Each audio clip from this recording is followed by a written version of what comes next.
네.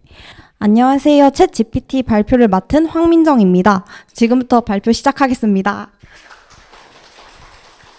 저희 팀은 재정정보 검색을 위한 질의응답 AI 알고리즘을 제안하는 프로젝트를 진행했습니다. 네, 목차는 다음과 같습니다.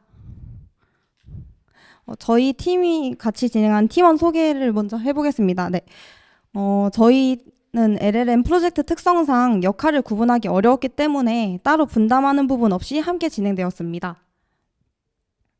네, 먼저 프로젝트 개요입니다. 처음으로 프로젝트 배경에 대해 설명해 보겠습니다. 챗 GPT와 같은 언어 모델은 AI 산업의 혁신을 불러왔습니다. 이러한 생성형 AI의 시장 규모는 이렇게 앞으로 꾸준히 증가할 것으로 예상되고 있고, 특히 생성형 AI의 기반인 LLM은 다양한 분야에서 활용되고 있기 때문에 그 중요성이 높아지고 있습니다. 이러한 LLM의 활용도가 증가함에 따라 정부에서도 행정 업무에 LLM을 도입하는 방향으로 개발을 추진하고 있습니다. 현재 2025년 LLM 도입을 목표로 현재 네이버나 SK텔레콤 등 민간 기업 간의 협의도 진행하고 있는 상황입니다. 이러한 정부 방향성에 맞추어 기획재정부는 재정정보 AI 검색 알고리즘 경진대회를 주최하였습니다. 해당 대회는 제공된 데이터와 공개된 무료 모델만 사용할 수 있었으며, 제공된 자료를 바탕으로 재정정보와 관련된 질문에 답변을 하는 알고리즘을 구축하는 것이 목표입니다. 평가 방식은 질문에 대한 정답과 추론된 답변 간 문자 단위의 F1 스코어를 통해 정확도를 확인하는 방향으로 진행되었습니다. 이번 대회의 목표는 중앙정부 재정정보의 검색 및 제공 편의성과 활용도를 높이는 질의응답 알고리즘을 개발하는 것입니다. 기존 정부에서 제공하던 재정정보는 양이 방대할 뿐만 아니라 정책에 따라서 변경되는 부분이 있었는데요. 따라서 이 대회는 재정정보의 접근성과 함께 활용도를 혁신적으로 기획하기 위해 기획되었습니다. 진행한 프로젝트의 일정은 다음과 같습니다. 프로젝트 과정입니다. 먼저 대회에서 사용한 데이터에 대해 소개하겠습니다. 훈련 데이터는 16개의 PDF에서 추출된 질문 답변 쌍이 496개로 구성되어 있는데요. 여기서 트레인 CSV는 다음과 같이 질문 답변 쌍의 출처 PDF가 소스열로 구성되어 있는 것을 확인해 볼 수 있습니다. 그리고 테스트 데이터의 경우 9개의 PDF에서 추출된 질문 98개로 구성되어 있습니다.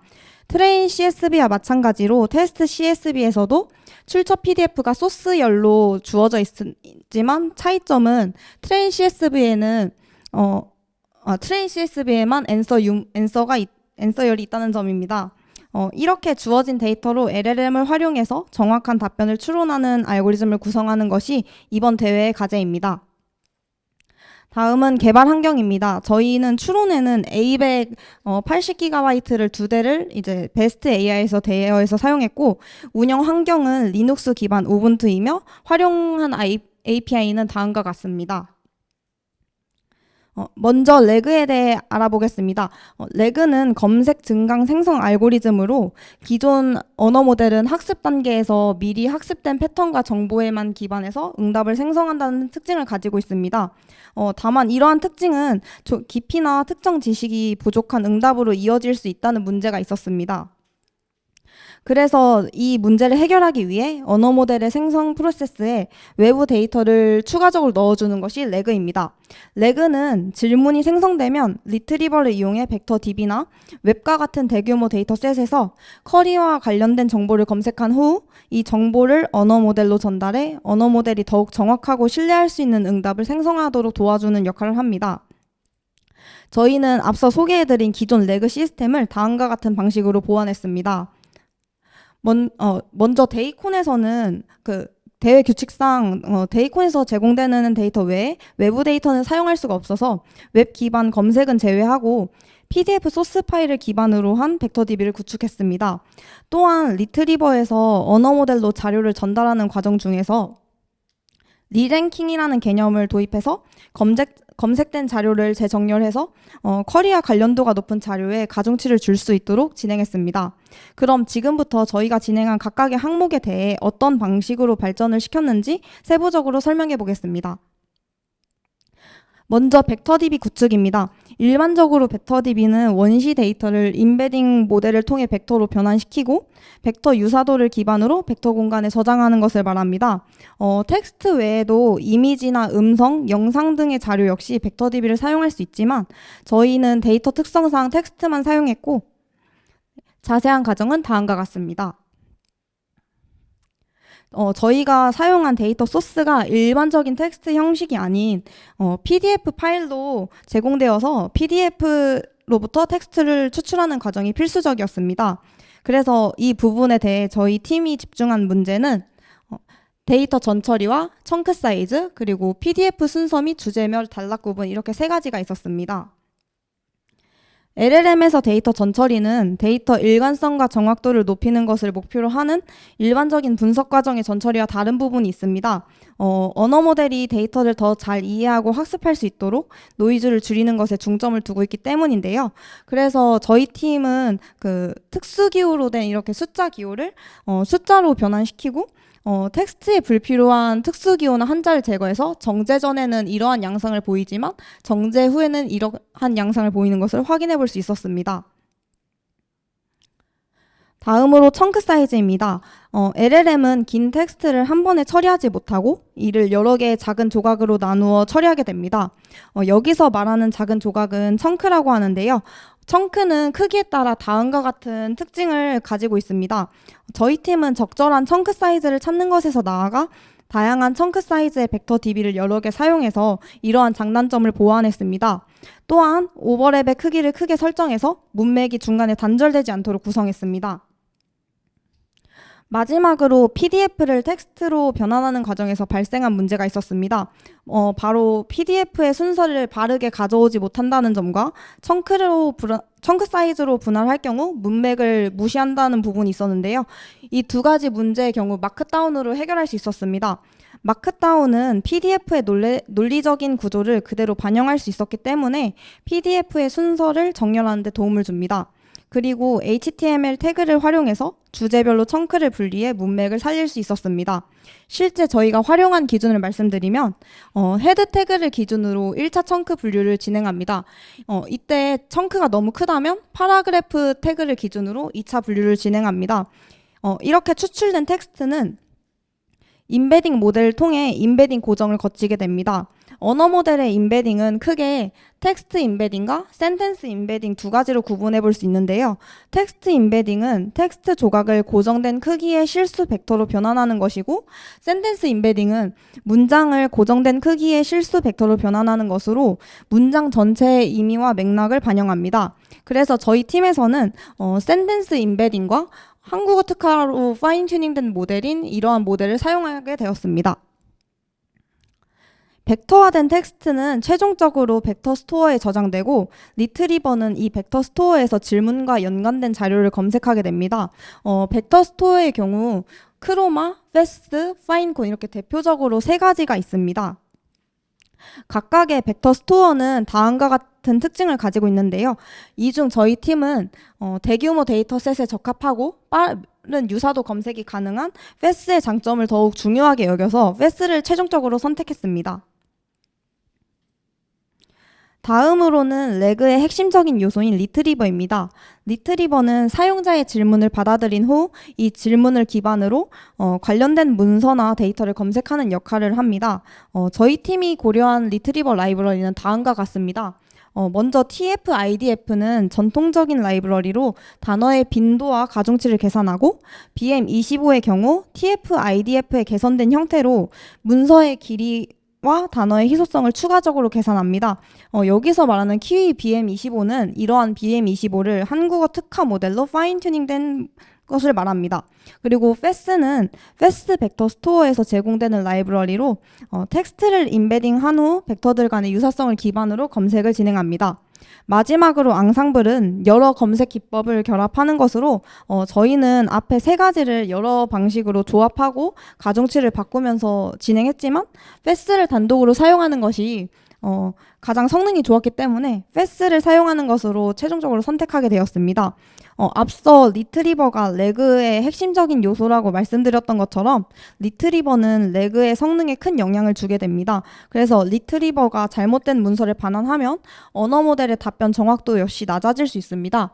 따라서 저희는 리랭킹이라는 기능을 추가적으로 이용해서 리트리버의 이러한 문제를 보완하였습니다. 패스트 리트리버는 벡터 간 거리를 계산해서 관련된 자료를 검색한다면 리랭킹은 쿼리와 문서의 텍스트상을 직접 비교해 더 세밀한 유사도를 예측할 수 있고 자료의 순서 역시 재정렬할 수 있습니다. 정리하면 리트리버를 사용해 질문과 관련된 청크를 빠르게 검색하고 리랭커를 이용해 재정렬해서 언어 모델에 더욱 정확한 자료를 제공할 수 있도록 했습니다. 최종적으로 여러 개의 DB에서 컨텍스트 추출 및 정렬 방법에 대해 설명하였습니다. 청크 사이즈별로 3개의 DB를 생성했고 추가적으로 중간 크기의 마크다운 DB를 포함했습니다. 레그를 사용해서 작은 크기, 중간 크기, 마크다운 DB에서 각 3개의 청크를 추출해서 다음과 같이 정렬했고 이 마지막에 있는 것은 DB에 만약에 정답이 포함되지 않았을 때를 대비해서 가장 큰 DB에서 1개의 청크를 추가한 것을 말합니다. 다음은 언어 모델 부분입니다. 저희가 사용한 언어 모델은 코젠마2 모델입니다. 이 모델은 구글의 젠마2를 한국어 성능 향상을 위해 파인 튜닝된 모델을 말합니다. 저희가 추론에 있어서 양자화는 다음과 같은 장단점을 가지고 있는데 저희가 선택한 언어 모델의 크기 자체가 크지 않고 추론 시간도 길지 않아서 성능을 더욱 높이기 위해 양자화는 따로 진행하지 않았습니다. 그리고 주어진 질문에 답을 하기 위해 다음과 같이 적절한 최대 토큰 수를 지정해 주었습니다. 프롬프트 엔지니어링입니다. 프롬프트에서 모든 질문에 답변해 주세요. 하나의 문장으로 답변해 주세요. 답변할 때 복명복창 해주세요와 같은 조건을 추가해서 질문이 복수인 경우와 불필요한 답변을 생성하거나 일관되지 않은 답변 형태의 문제를 해결하고자 했습니다. 그리고 프롬프트 엔지니어링과 더불어서 답변의 정확도를 더 올리기 위해 에이전트를 시도해 보았는데요. 먼저 에이전트의 컨텍스트 검토 알고리즘입니다. 더 정확하거나 관련성 높은 컨텍스트를 가져오는 알고리즘을 구성해 질문에 대한 답변이 컨텍스트에 존재하지 않는 경우를 개선하기 위해 적용했습니다. 이 알고리즘에 대해 설명드리자면 레그를 통해 현재의 질문과 관련된 컨텍스트를 추출하고 컨텍스트에서 질문에 답변이 가능한지를 판단해서 그대로 답변을 추출할지 아니면 컨텍스트를 추출해서 답변을 추출할지를 결정하는 알고리즘입니다. 하지만 저희가 이 해당 알고리즘을 적용했을 때 다음과 같은 문제가 발생했기 때문에 실제로 적용하지는 않았습니다. 두 번째는 정답 검토 알고리즘입니다. 부정확한 답변을 생성할 때 재추론하는 알고리즘을 구성해 컨텍스트가 잘 구성되었지만 잘못된 답변이 생성된 경우를 개선하기 위해 한번 고려해 보았습니다. 이 알고리즘은 1차적으로 답변을 추론한 다음 뒤 컨텍스트와 질문을 바탕으로 답변의 정확성을 평가해서 답변의 선택 여부를 결정하게 됩니다. 만약 1차 답변이 부정확하다고 판단돼서 2차 추론을 진행한다면 1차 답변을 잘못된 예시로 사용해서 2차 더 정확한 답변이 생성될 수 있도록 시도해 보았습니다. 하지만 해당 알고리즘 역시 다음과 같은 문제가 발생해서 이 역시 실제로는 사용하지 않았습니다. 마지막으로 퀘스천 스플릿 알고리즘입니다. 이 알고리즘은 요구사항이 복수인 질문에서 앞 질문에 대한 정확도는 높지만 질문에 대한 대답이 진행될수록 정답률이 감소하는 문제를 개선하기 위해 적용했습니다. 알고리즘에 대해 먼저 설명드리면 요구사항이 복수인 질문에 대해 답변을 추론합니다. 다음으로 예시와 같이 본래의 질문을 나누어 각각의 질문에 대해 답변을 생성합니다. 기존의 답변과 스플릿한 후 합쳐진 답변을 비교해서 최종 답변을 선택하는 과정으로 이루어집니다. 실제 적용한 결과 기존 질문의 답변이 더 좋은 경우와 질문을 나누어 합친 답변이 더 좋은 경우가 존재했지만 비교하는 과정에서 더 좋은 답변을 제대로 선택하지 못한다는 문제 때문에 이 역시 사용하지는 못했습니다. 이렇게 제가 소개해드린 3가지 알고리즘이 있었지만 최종 성능을 개선하지 못한다는 문제 때문에 에이전트는 사용하지 못했습니다. 저희가 진행한 최종 알고리즘 흐름도입니다. 먼저 제공된 PDF를 바탕으로 전처리해서 청크 사이즈와 마크다운 형식 적용 유무에 따른 벡터 DB를 생성합니다. 그리고 레그 체인을 이용한 문서 레그 체인을 이용해 청크를 검색하고 재정렬합니다. 이후 언어 모델을 로드한 후 답변을 추론하는 과정을 거쳤습니다. 다음은 프로젝트 결과입니다. 우선 저희가 작성한 코드의 시연 영상을 함께 보시겠습니다.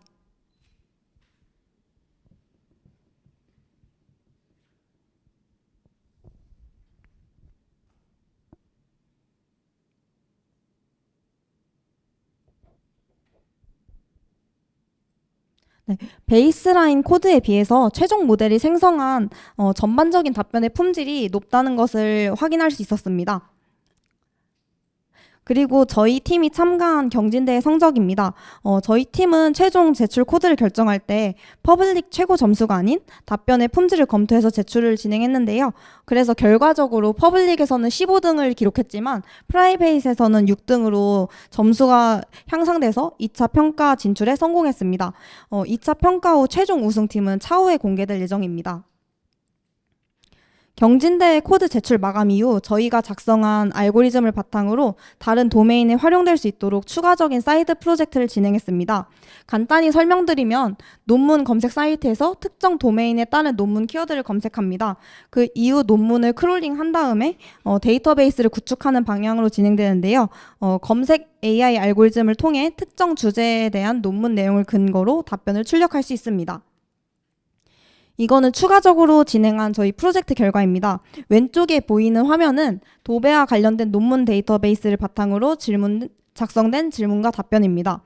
그리고 오른쪽에 보이시는 화면은 금융 관련 상품 설명서를 기반으로 검색 알고리즘을 적용한 결과입니다.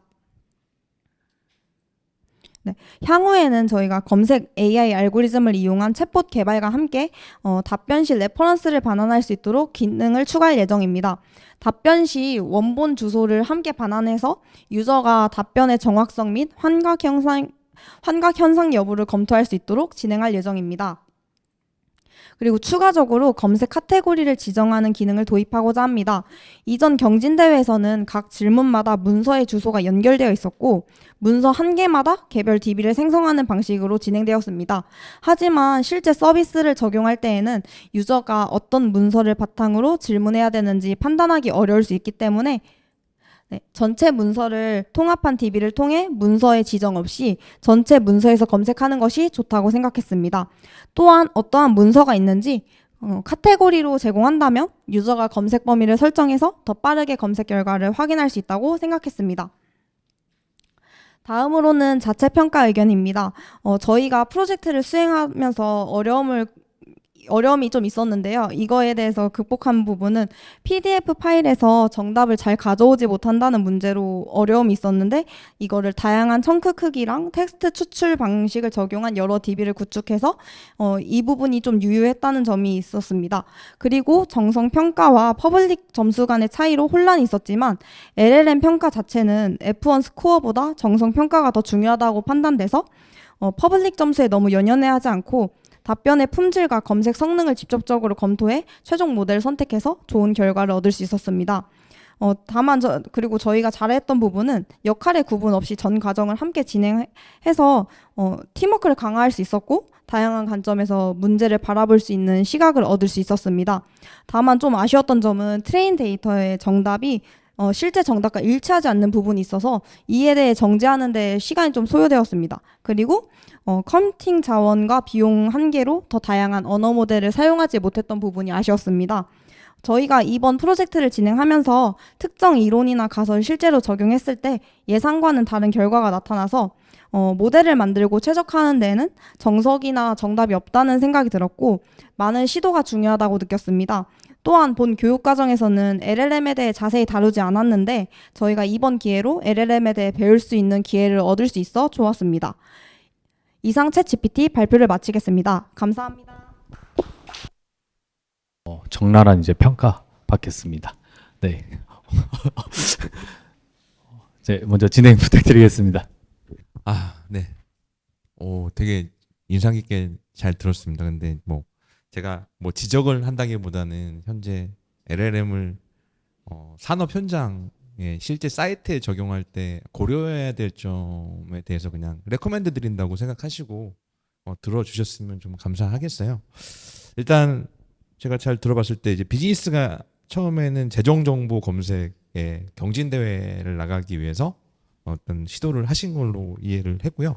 근데 거기서 이제 중요한 부분이 아까도 초반에 이제 페이지에서 나왔지만 지금 재정 정보의 양이 많고 정책에 따라 변경되는 부분이 발생한다. 이 부분이 이제 가장 큰 프로블럼이잖아요.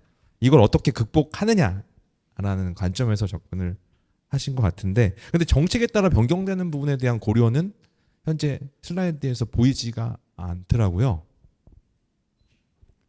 그래서 그게 좀 궁금한데 어떻게 혹시 생각하시는지. 저희 그 부분에 있어서는 저희가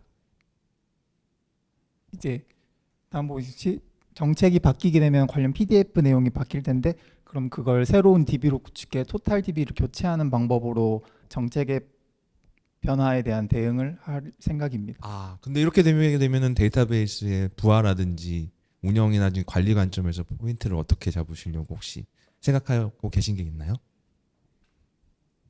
그러니까 정책이 바뀔 때마다 전부 다 롤백, 전부 다 학습, 전부 다 이제 DB를 다 정보를 다 업데이트를 해야 되는 방식이잖아요. 그러면은 이제 어떻게 보면은 인프라 리소스의 부하라든지 거기에 연결된 이 정보를 다른 데서 이제 업무단에서 쓸 텐데, 그때 이제 업무단에는 언제 반영이 되고 뭐 이런 메커니즘을 혹시 구상해 본 적은 있으신지 궁금해서요. 그냥 개인적으로. 아니요, 거기까지는 그러니까 이게 못했습니다. 이제 LLM에서 가장 중요한 부분이 바로 그런 부분이거든요. 뭐냐면 이제 LLM을 사용을 실제 사이트, 그러니까 엔터프라이즈 기업이나 글로벌 기업이나 뭐 대기업에서 사용할 때 정보가 이제 업데이트가 DB가 되게 되면 업무 시스템까지 그 정보가 다 내려가야 되고 그거를 바로바로 확인할 수 있어야 되는데, 그렇게 되면 딜레이 타임이 많이 발생하니까 갱신돼야 되는 정보의 스코프를 줄여서 DB 업데이트의 한을 좀 사이즈를 줄이는 거죠. 그런 식으로 접근을 왜냐면 면접을 볼 때 이제 그런 걸 물어볼 때 그렇게 답을 하시면 이제 좋을 것 같다. 뭐 그런 얘기를 일단 드리는 거고요. 그리고 되게 잘하셨던 게 되게 많은 방법을 시도하셨어요. 그리고 6등을 하셨잖아요. 그건 되게 인상 깊었거든요. 근데 여기서 이제 감사합니다. 가장 중요한 부분이 LLM 모델에서는 가장 중요한 부분이 LLM 모델을 선정하는 기준이 네. 되게 중요한데, 여기 지금 장표에 보면은 그런 것들에 대해서 별로 이렇게 깊이 있게 표기되어 있지는 않은 것 같아요. 그냥 얘를 썼다. 네. 라는 걸로만 기입이 돼 있고, 왜 저 모델을 왜 선정했느냐. 그러니까 저 모델이 한국어 성능 향상을 위한 파인튜닝 모델이라 선정을 했는데 제가 지금 벤치마크 대비 얼마만큼의 퍼포먼스가 나느냐. 뭐 이런 거는 표기가 안 돼 있어서 혹시 배경을 좀 알 수 있을까요? 사실 젠마2 같은 경우에는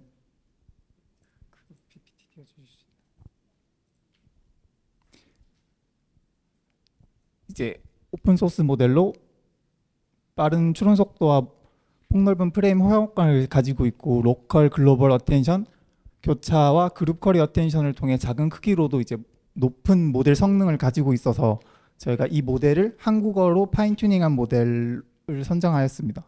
다른 모델과 이렇게 비교한 어떤 그런 건 다른 모델은 저희가 이제 허깅 페이스의 리더보드에 나와 있는 1위 모델도 사용해보고 이제 라마2 같은 모델도 사용해봤는데 저희가 정성적으로 평가해봤을 때 최종적으로 저희가 선택한 모델이 가장 평가가 좋았어서 최종적으로 선택하게 되었습니다. 제가 뭐라고 드리는 게 아니라 그런 어떻게 보면 그런 과정들을 수행하셨잖아요. 근데 저희는 네. 어떻게 보면은 요 장표만 보고 판단을 하는 입장이다 보니까 네. 그런 수행한 내역을 좀 더 추가해서 이렇게 비교를 이렇게 해봤을 때 이런 네. 정도의 퍼포먼스가 높다라는 걸 장표 한 장을 추가하시면 훨씬 더 좋을 것 같다. 네, 감사합니다.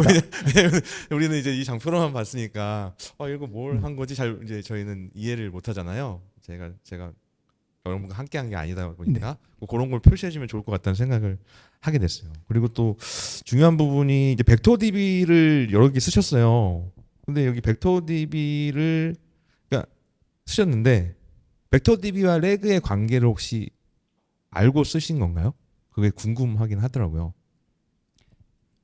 그러니까 지금 여기 장표 보시면은 몇 평인지 모르겠어요. 레그랑 벡터 DB, 벡터 스토어 비교한 게 장표가 있는데 저거죠.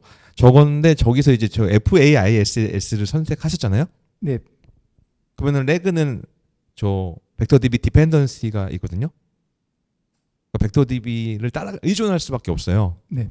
그래서 방법론 자체도 이제 보시게 되면 레그 방법론도 FAISS를 선택했다라고 이제 나오잖아요, 뒷장에. 네. 그럴 수밖에 없는 거거든요, 그게. 무슨 얘기냐면은 벡터 DB에 이제 어떻게 보면 임베딩 모델을 선정을 하고 임베딩 모델을 선정할 때 디멘저널리티라는 게 있어요.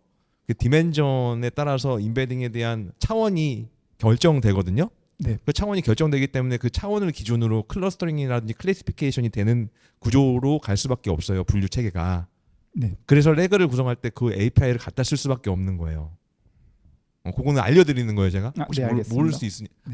아신다면 아닙니다. 오지랖 부린 거고. 아니 왜냐면 이런 질문이 나올 수 있어요. 그러니까 면접 때 이제 뭐냐면은 FAIS 썼고 레그 FAIS 썼는데 왜 썼는지 혹시 아시냐? 이럴 때 이제 제가 얘기한 거를 차용하시면 합격이지. 네. 디멘저널리티를 고려해서 이것들의 이제 어떻게 보면 의존성에 대한 관계를 가지고 이거 우리는 이렇게 선정했다라고 하면은 좋은 거잖아요. 얻어가시라고 드릴 말씀이에요. 혹시 네, 오해나지 마시고. 감사합니다. 되게 잘 하셨어요. 근데 이제 그런 부분들에서 이제 어떻게 보면은 의문점을 한 번씩 가졌으면 좋겠어요. 왜 이걸 우리가 선정했고 왜 썼고 왜 이거 따라가지? 이렇게 됐지? 그런 부분 그리고 이거 엔터프라이즈로 갈 때 어떻게 하면 좋을지 이런 부분들을 잘 생각하시면 좋을 것 같고 마지막으로 마지막으로 하나 더 하면은 리랭크를 왜 쓰신 건지 저는 잘 이해가 잘 안 되더라고요. 이제 리랭킹을 사용한 목적과 이유가 뭔지 혹시? 리랭킹을 사용한 목적은 리트리버만으로 청크를 찾아서 컨텍스트를 구성하였을 때 그 질문과 좀 더 관련성이 떨어지는 청크가 1번 맨 먼저 오는 경우가 있어서 리랭킹을 통해 그 순위를 바로잡기 위해 사용하였습니다. 그러니까 한마디로 렐러번스 적합도를 보기 위한 하나의 용도로 쓰신 것 같긴 한데 네. 그랬을 때 이제 어떻게 보면은 사용하기 전과 후에 대한 어떤 비교 분석이 있어야 되는 거거든요. 그 네. 부분이 안 보이길래 그러니까 저 부분을 썼을 때 뭐 경진대회에서 몇 등을 했고 안 썼을 때 몇 등을 했다 이렇게 표현하면은 임팩트가 있잖아요. 네. 모르는 분들이 볼 때. 근데 이제 그런 부분이 안 보이면 이거 왜 쓴 거지? 약간 목적과 이유가 뭐지? 이런 부분에 대해서 조금 다듬어 주시면 되게 좋을 것 같다는 생각이 들었습니다. 너무 고생하셨습니다. 네, 감사합니다. 네, 감사합니다. 네. 네, 잘 들었고요. 앞에서 어떻게 보면 LLM 전문가세요. 그래서 좋은 말씀을 좀 많이 해주셨고, 저도 그냥 거기서 좀 몇 가지 더해서 좀 말씀을 드릴까 해요. 근데 사실 이제 저도 사실 데이터 분석가인데요. 근데 요새 보면은 이렇게 LLM이 들어간 과제가 굉장히 많아지는 것 같고요. 저도 최근에 2개 연속 LLM이 메인이 되는 과제를 하고 있는 것 같아요. 그만큼 이제 시대의 흐름인 것 같고, 근데 이 속에서 데이터 분석가의 그런 베이스를 가진 사람들이 여기서 이제 어떤 일을 할 것인가에 대한 거가 조금 더 이제 조금 더 정밀해지기도 하고 그 자리를 잡아가기도 하고 이제 이렇게 좀 현장에서는 그렇게 느껴지는 것 같습니다. 드릴 말씀이 좀 여러 가지가 있을 것 같은데요. 일단 처음에 이게 경진대회를 지금 나가셨고요. 그리고 이게 보면 파운데이션 모델을 이제 내려서 보통 쓰게 되죠.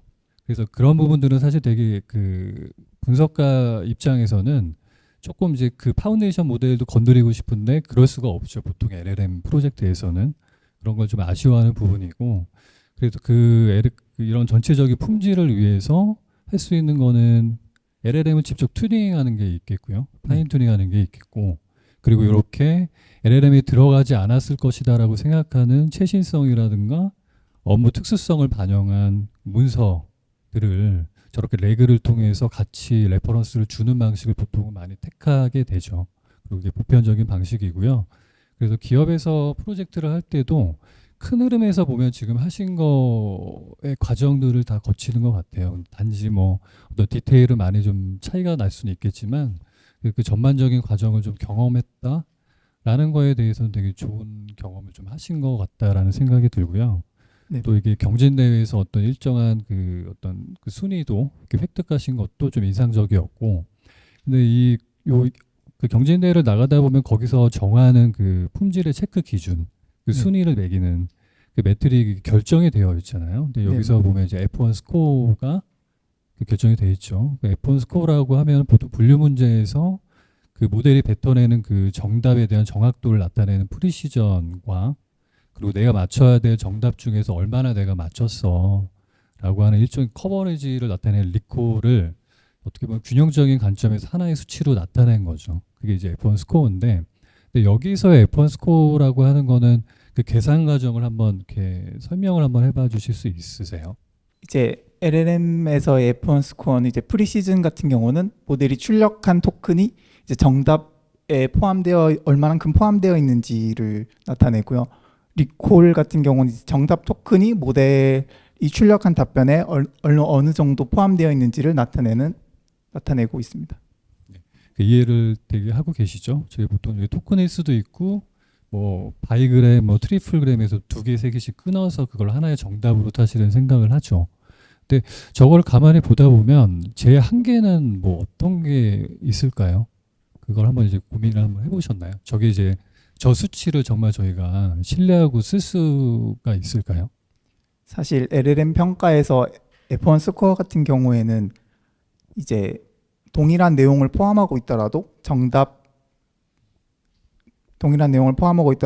조사나 말투와 같은 다른 단어들을 좀 다르게 정답을 출력하게 되면 점수가 떨어진다는 단점이 있는 것 같습니다.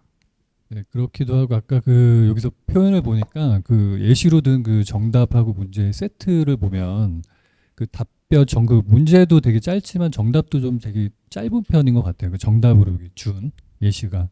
근데 우리 이제 보통의 LLM을 통해서 보면은 특별히 우리가 이제 컨트롤을 하지 않으면 좀 이렇게 길게 답변을 내뱉는 경향이 있죠.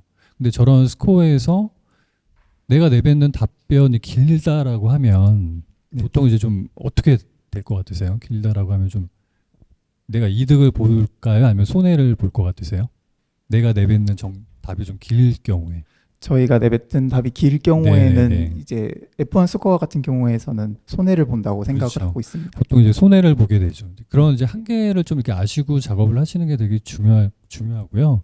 그리고 사실은 이제 이 LLM 작업에서 딱 뭐 이게 정답이야라고 하는 그런 그 평가 매트릭 같은 거는 없는 것 같긴 해요. 그래서 그게 아직도 저렇게 숫자로 보는 작업도 물론 하지만 사람이 판단을 하는 어떤 정성적인 평가 작업도 그래서 빠지지 않고 같이 들어가는 이유가 그래서인 것 같다고도 생각이 들고요.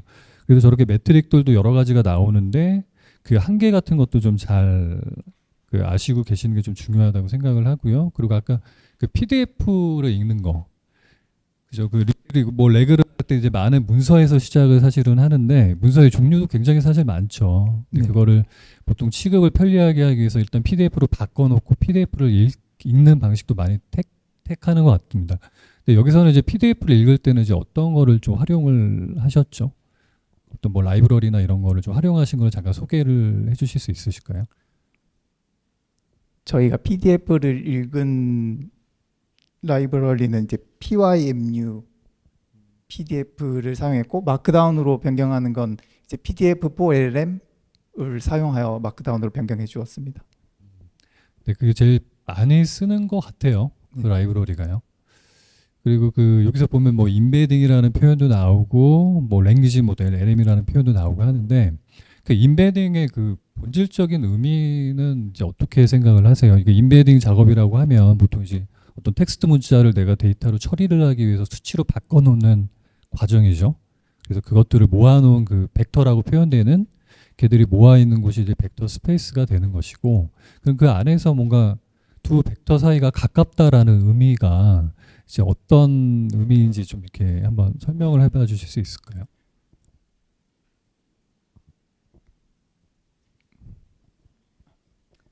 관련 장표가 있으세요? 네. 이제 인베딩을 통해서 이제 문서를 벡터로 수치화시켜서 벡터 스토어에 저장하게 되는데 이제 그 문서 자체가 이제 비슷한 의미를 가지고 있다면 벡터 스토어 내에서도 가까운 거리에 위치된다고 알고 있습니다. 이게 그 조금 더 정확히 얘기를 하면 이제 그 어떤 단어가 있을 때 같이 출현하는 단어들이 있겠죠, 양옆으로. 근데 그 같이 출현하는 단어들이 굉장히 유사한 성질을 가지는 애라는 그런 의미겠죠. 두 개가 가까이 있다는 얘기는요. 그래서 그 단어의 실질적인 그 워딩이 틀려도 뭐 예를 들면 뭐 달걀하고 뭐 계란 이건 다른 말이지만 이게 가운데 있을 때는 양쪽에 나타나는 그런 같이 출현하는 단어들은 되게 비슷할 수밖에는 사실은 없잖아요. 똑같지 않아도. 이제 이랬을 때 그게 이제 저기서 모아 있게 된다는 얘기겠죠. 그래서 이렇게 이제 학습하는 과정이 굉장히 좀 딥러닝이랑 잘 맞는 거고요. 이 과정 자체가. 그래서 이게 예전에는 사실 이제 한 5, 6년 전만 해도 저는 그 인베딩 작업을 실제 분석가들이 거의 했었어요. NLP 작업을 할 때. 근데 그걸 함으로써 저런 뭐 벡터 유사도도 실제로 재고 이런 과정을 통해서 또 이렇게 인사이트를 가져가시는 것들이 있는데 요새는 사실 뭐 이거를 거의 툴이 해주죠. 아까 파이스 같은 툴을 써도 그냥 던지면 그 안에서 내가 뭐 이거를 뭐 코사인 유사도로 해줘, 아니면 유클리디안으로 해줘, 그거대로 해줍니다. 그래서 이런 게 있기 때문에 그 실질적인 그 의미를 좀 놓치고 작업하시는 경우도 종종 보게 되는 것 같아요. 그래서 좀 그 질문을 좀 드린 것 같고요. 그리고 아까 그 뭐 이렇게 저런 레그 성능을 높이기 위해서 사용할 수 있는 여러 가지 좀 장치들이 있는데요. 그죠? 그 중에서 그 랭킹을 하는 것도 또 하나의 방법인 것 같고요. 그리고 또 여러 그런 거를 좀 이렇게 알아보셨어요? 그런 방법들을요, 혹시?